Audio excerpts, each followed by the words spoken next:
নমস্কার বন্ধুরা, স্বাগত জানাই আপনাদের আর্টিস্টিক কাশাতে। আজকে নিয়ে চলে এসেছি কর্ণীমাতা টেম্পল সম্বন্ধে বিস্তারিত বিবরণ।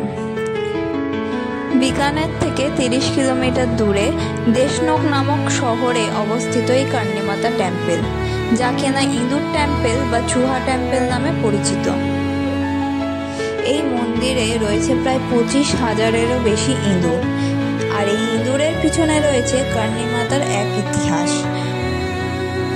কর্ণীমাতা 14 শতকে ঋদ্ধিবাই নামে জন্মগ্রহণ করেন এবং বেশ অল্প বয়সেই তিনি দেবীত্ব লাভ করেন। প্রচলিত মতে কর্ণীমাতার সৎপুত্র একটি হ্রদে ডুবে মারা যান। কর্ণীমাতা তার যমরাজের কাছে পুত্রকে ফিরিয়ে আনার জন্য প্রার্থনা করেন, কিন্তু যমরাজ তাতে রাজি হননি।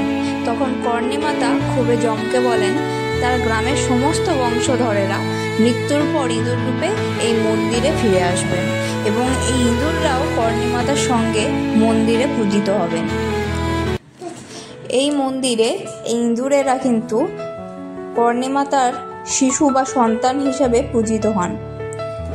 এই মন্দিরে এসে আপনি যদি সাদা ইঁদুরের দর্শন পান, তবে সেটি খুবই লাকি বা আপনার মনস্কামনা পূরণের লক্ষণ হিসেবে মনে করা হয়।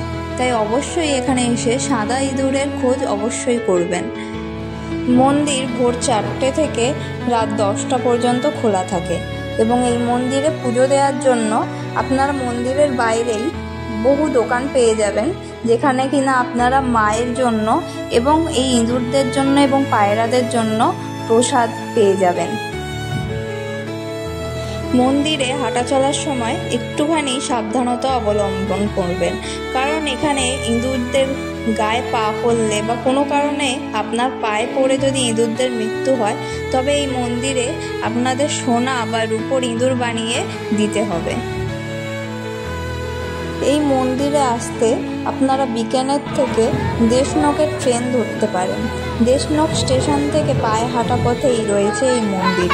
এছাড়াও আপনারা অটো রিজার্ভ করে অথবা বাইক বা স্কুটি যা নিয়ে আপনারা আসতে চান তা নিয়েই আসতে পারেন। এই সম্বন্ধে ডিটেলস ভিডিও রয়েছে আমার আরও একটি ভিডিওতে, সেখানে আপনারা দেখতে পারেন। এছাড়াও এই ভিডিওটি আপনাদের কেমন লাগলো অবশ্যই জানাবেন। কমেন্টে জয় কর্ণীমাতা লিখতে ভুলবেন না। দেখা হবে পরের ভিডিওতে। Till then, good bye.